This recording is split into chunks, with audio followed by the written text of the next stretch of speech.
what is emotional quotient, Gosh. if you know? EQ. Do you possess such quality? Secretary, are you impulsive? Yeah. No, sir. No, sir! No pa yan? Anong no? Loko. Kung ako presidente, hindi siya ang i-appoint ko na ombudsman. O eto mga kadonatics, Bonjing Rimulya, naka-hot seat ngayon. At nung pinakinggan ko yung video mga kadonatics, ay talaga namang napaka-shallow yung mga sagot niya.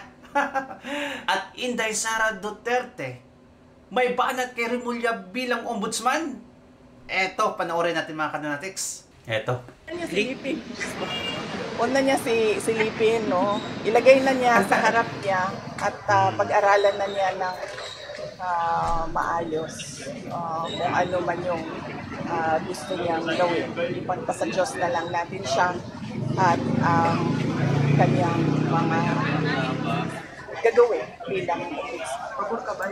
Ito yung sagot ni Inday Sara Duterte mga kadonatics. Sa tanong ng reporter kay Bonjing Rimulya na aanuhin daw niya yung SALN or yung impeachment case ni Inday Sara Duterte. At ito yung sagot niya mga kadonatics.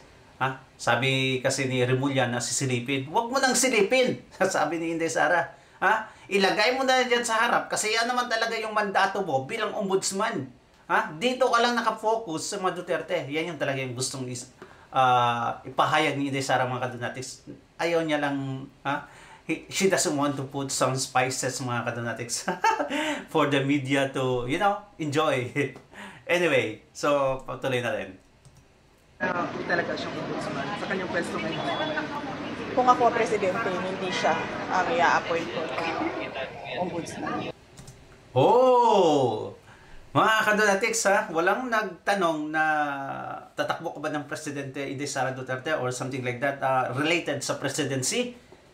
Pero may sagot si Inday Sara Duterte na kung akong presidente, isa na ba itong pakayag mga kadonatics na talagang kinukonsider ni Inday Sara Duterte ang pagtakbo sa 2028 election? Nako, and of course, ay talagang, kasi ang ano tawag dyan mga kadonatics, hanggang 7 years po yan ang kontrata. Siya say kontrata ni Rimulya dyan sa bilang ombudsman mga kadonatics. So, pag itong si Inday Sara Duterte ay maupo bilang presidente, ay talagang, pero before that mga kadonatics, I think Rimulya will be God before 2028. But kung maabot siya doon for some instances, ay talagang isisibakin agad yan ni Inday Sara Duterte mga kadonatics. Di ba? Dapat lang at kailangan natin mga kadonatics na todo suporta na tayo. Defend VP Sara Duterte kasi siya lang talaga mga kadonatics ang pag-asa natin as of the moment. Wala nang iba. Pinipersecute na siya mga kadonatics, ay talaga namang tayo lang yung inaasahan niya. Eto, Bonjing Rimulya, nasa hot seat mga kadonatics. At yung nag-question sa kanya, ay isang retiradong Chief Justice na inappoint ni Gloria Macapagal Arroyo noong 2010. Tapos nagtapos siya sa noong 2017. Tapos sa panahon ni Tatay Digong, sa panahon ni Tatay Digong mga kadonatics, binoto siya or nirekomenda siya bilang member ng JBC or Judicial Bar Council. At ito palang si Mendoza mga kadonatics, ang sabi kasi ng iba na ang daming galit nito kasi maka-BBM. No. Ito siya ka-fraternity o ka-frat to ni Tatay Digong mga kadonatics sa San Beda College of Law. So magka-fraternity sila mga kadonatics. Kaya itong matandang to mga kadonatics, kung nakita niyo mga statement niya before, actually gusto lang talaga niyang neutral. Inapoint kasi ito ni BBM kaya wala siyang magawa mga kadonatics. Parang sa tingin mo, papanig siya. Minsan naman hindi. Pero sabi niya, dito lang tayo sa rule of law. Etong mga tanong niya mga kadonatics at yung tanong ng mga Chief Justices, ay talagang naman mga kadonatics, Panoorin natin sagot ni Remulla. Before that, yung statement pala ni Attorney Harry Roque. Eto, wala siyang mahahanap na baho ni Vice President Sara Duterte sa SALN. Kasi ito talaga ang unahin ni Remulla, mga kananatis. Can you imagine that? May sinabi pa siya na hindi gamitin yung office ng ombudsman to weaponize for politics. Pero eto ay talaga naman, yung nangyayari ngayon ay talagang ginawa ng weapon, mga kadanatis, ang ombudsman. Talagang wala siyang mahahanap na baho. Kaya nga, sabi ni Inday Sara Duterte, huwag mo nang silipin, ilagay mo na sa harap mo, at bususihin mo na lahat ng gusto mong gawin. Gawin mo na. Ayan. Totoo talaga, mga kadanatis. Alam naman natin, confident tayo na matino ang mga Duterte sa pamumuno. Ito na, diretso na tayo. Sorry. Marami pa tayong daanan. Ito.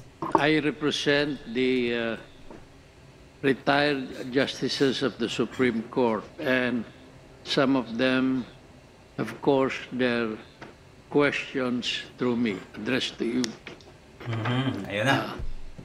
One question is, can you distinguish the right to remain silent from the right against self-incrimination? Ayun! Yun! Ano kaya? That's the situation. That's what the situation would call for. Wait lang, mga kadonatics. Kasi itong mga witnesses, ang mga guilty, mga kadonatics, sa Senado or sa Congress, sa Kamara, parati parang na-corner na sila, ang ginagawa nila, mga kadonatics. Itong si Remulla, isa din to. Kasi nung nag-hearing, mga kadonatics, patungkol kay Tatay Digong, pag-kidnap kay Tatay Digong, ay ang daming sinasabi na I invoke my right to remain silent, o I invoke my right for self-incrimination. Talagang tinanong siya dito ang pinagkaiba ng right to remain silent and self-incrimination. I believe that a person who has been arrested should invoke that right to remain silent until he is able to get counsel. And the right to self-incrimination will be in other fora. I think that the right to remain silent would be custodial in nature, and the right against self-incrimination would be in other fora. Kulang. In your view, it is the forum where you invoke one and the other.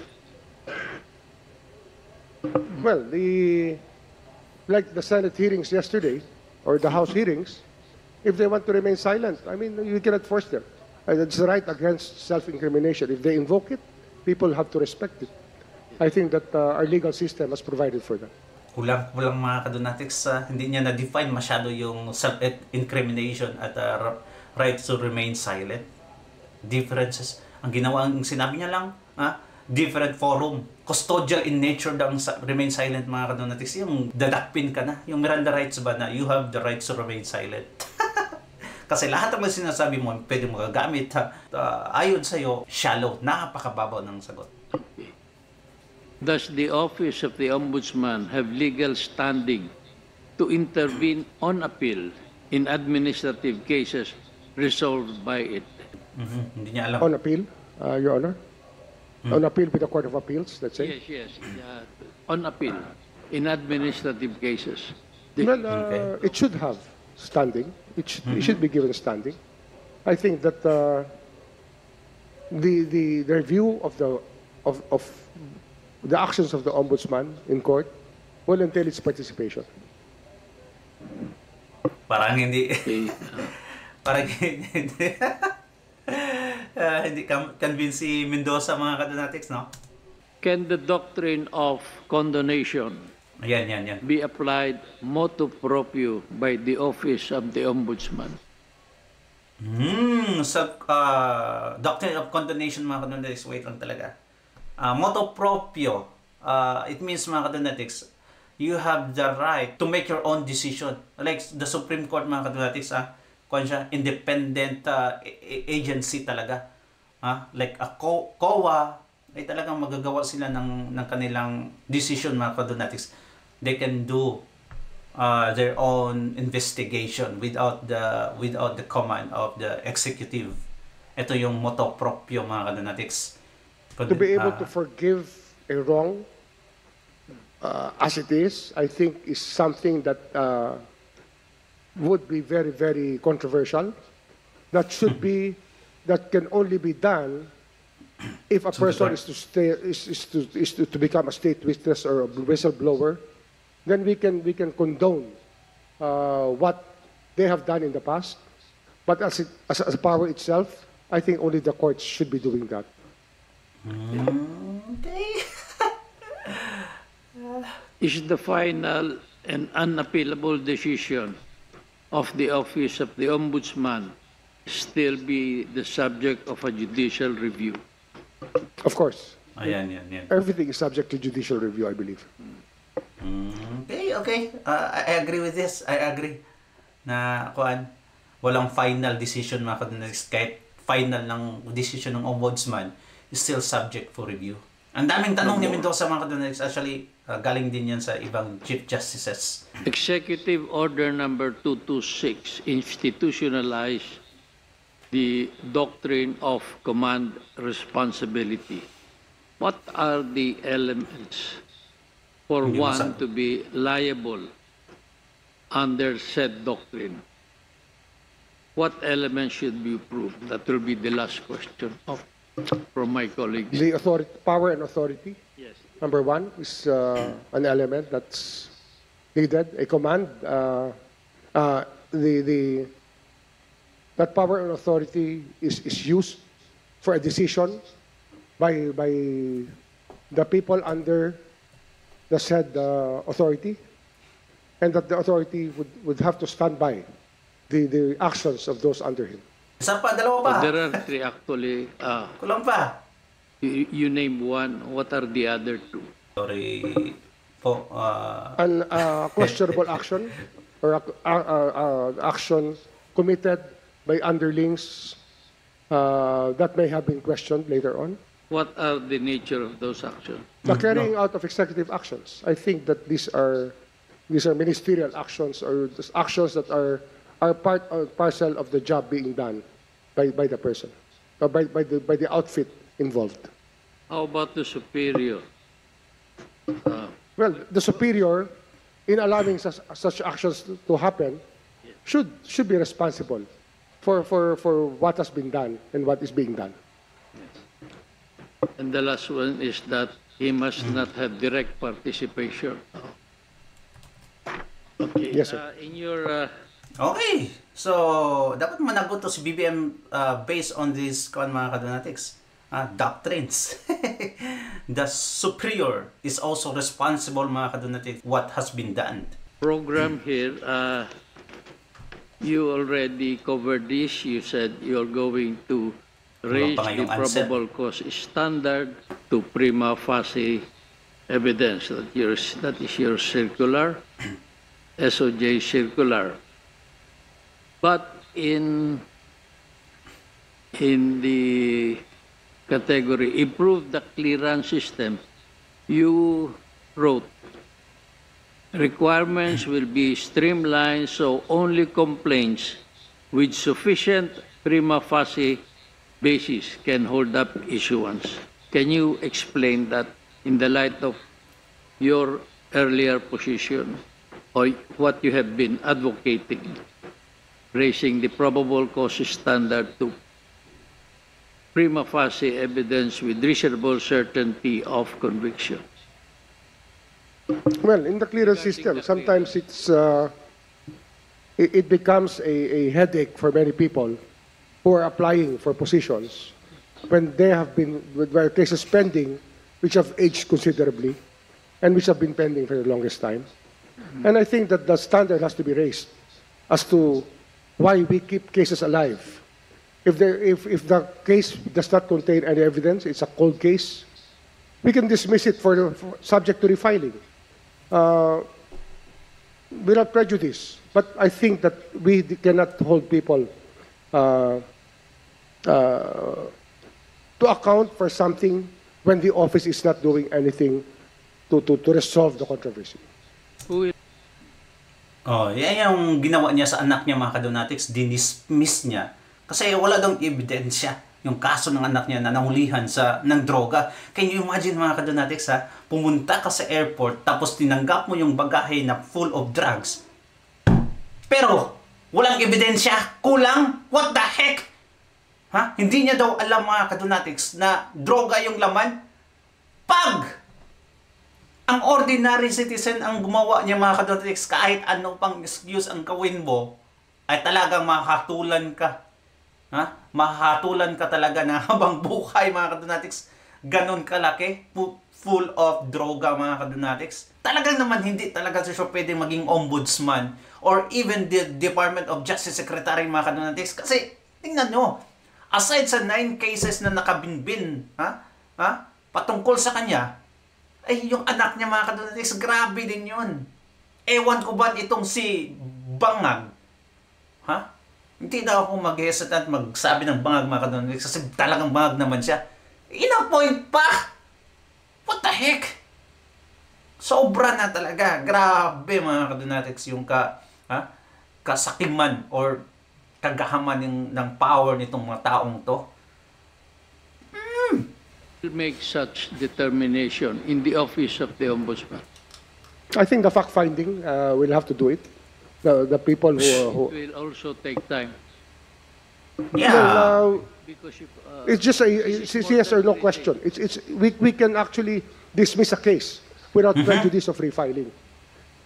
Because that is the only way to do it. If it is weaponized as such, then it's unfair. I don't think that it should be weaponized. I don't think that the office of the Ombudsman should be weaponized. No, shit! Well, weaponize. Ayan na yung sinabi ko, mga kadonatics, na hindi daw pwedeng i-weaponize. Gamitin yung office mo para umatake, mga kadonatics, sa opposite na political party. Eh, anong ginagawa nyo ngayon? Ha? First mandato mo. Ha? I-check yung Inday Sara Duterte at saka yung impeachment. Weaponize, ginawa mo ng weapon yung office mo. On the first day. Ay talagang, parang si Bangag talaga, mga kadonatics, opposite yung mga sinasabi sa mga ginagawa nila. Ganyan talaga yung mga taong walang silbi, mga kadonatics. I don't know what's the term, yung mas malala pa. Pero, ito no? Bunjing mo. Sarap sa paking mukha. Secretary, are you impulsive? Yeah. No, sir. No, sir! No pa yan? Anong no? Loko. Nung ginawa nyo katatay Digong, grabe yun, mga kadonatics. Sobra yun. Diretso-diretso yun. Wala yung, hindi nga umabot ng 24 hours. In your line of work before, as a legislator, as a secretary, have you experienced stress or pressure? Ito. And how did you handle them? Stress and pressure are always part of the job, I believe. Layo sa sagot. As a legislator, during the corona hearings, there was a lot of pressure on us to follow Malacanang, but I refused. I just had to take it. Yung kinuman kayo ni Ngagba na kidnapin si Tatay Digong, grabe yung pressure yun. Pero anong ginawa nyo? Ginawa nyo kahit illegal, ginawa nyo, pinakidnap nyo. Kinidnap nyo actually si Tatay Digong. Again and again, sinasabi ko sa inyo, mga kadonatics, na dapat talaga dalhin muna si Tatay Digong sa local court. Pero ang sabi ni Remulla, kami yung local court, DOJ. At ang sabi sa hearing, saan nagsasaad ng DOJ yung local court?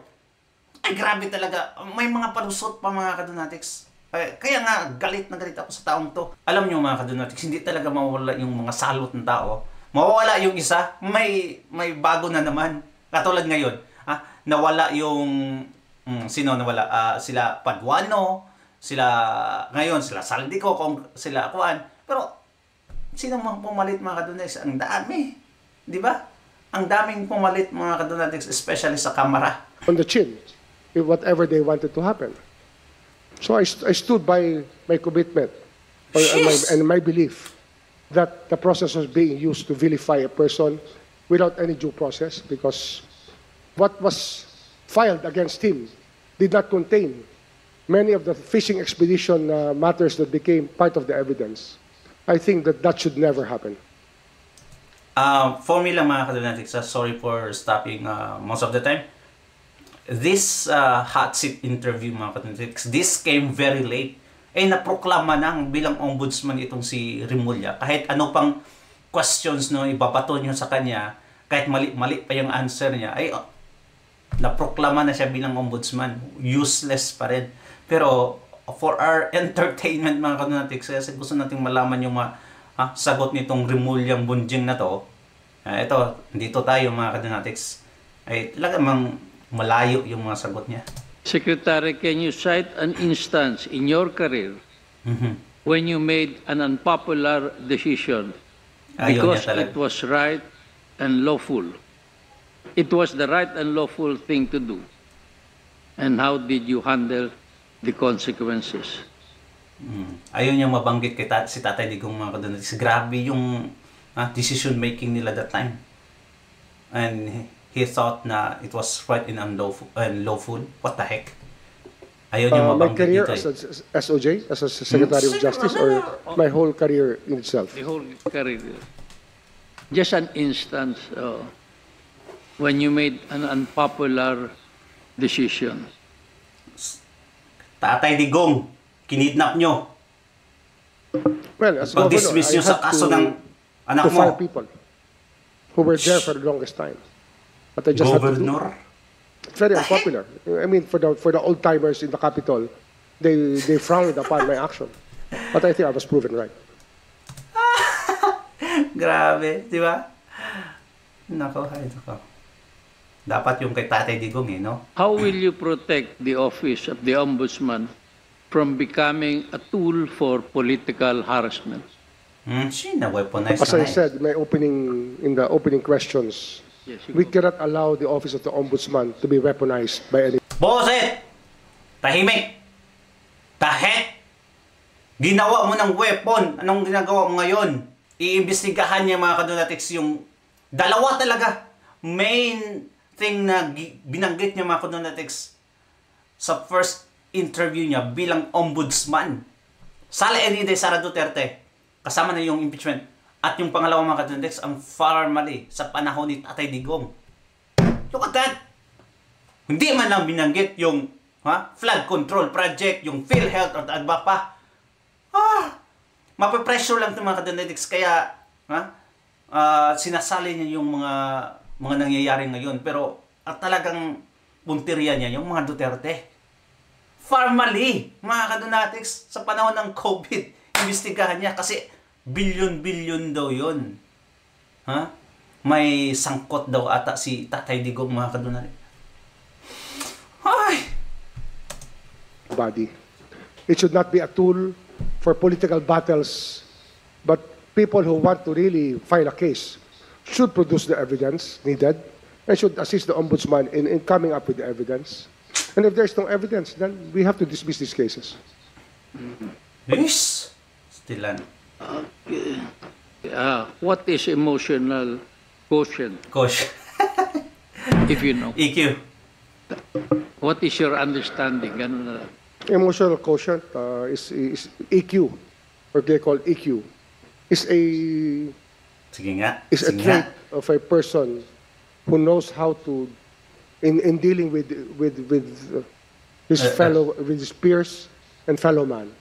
I think that the sensitivity is very important in how we treat our peers and our fellow men, and that's the emotional quotient that is required from many of us in the jobs that we do, and probably most demanded from a politician. Ginagamit nilang emotional quotient nila mga kadonatics to bend the law. Di ba? Follow your emotion. Follow the emotion of the majority para ma-bend yung law mga kadonatics. Minsan ito, out of context na yung emotional quotient nila mga kadonatics Minanipulate nila yung meaning ng emotional quotient mga kadonatics para i-bend ang law.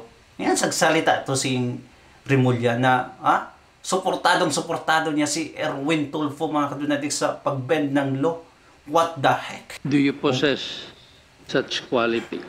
Wala! Wala yan! Wala yan mga kadonatics. Walang EQ yan. IQ nga wala. EQ pa. I would believe so, sir. What the heck?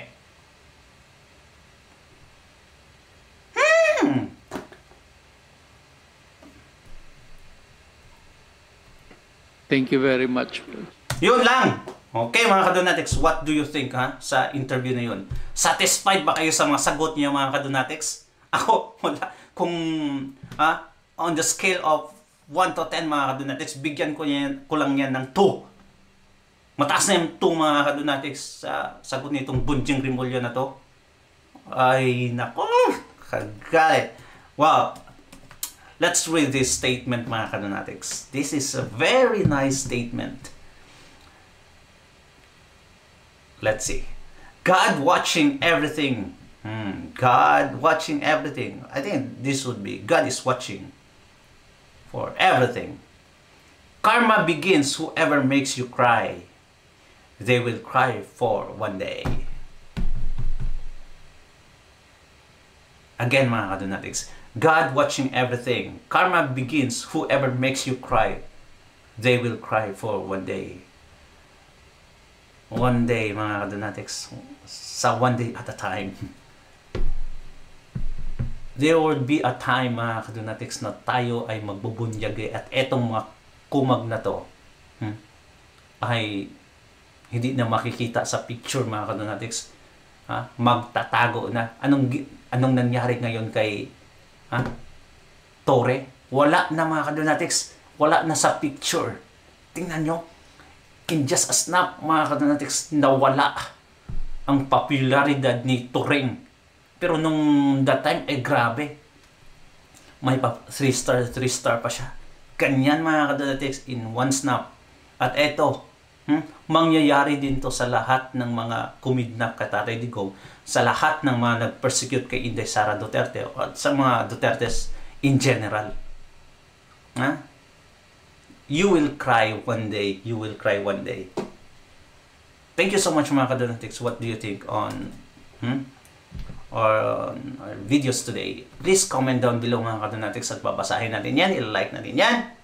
And don't forget to subscribe, and I hope ma-hit natin 100,000, which is very slim mga kadonatics ang possibility na ma-hit natin 100,000 subscribers just before this year ends.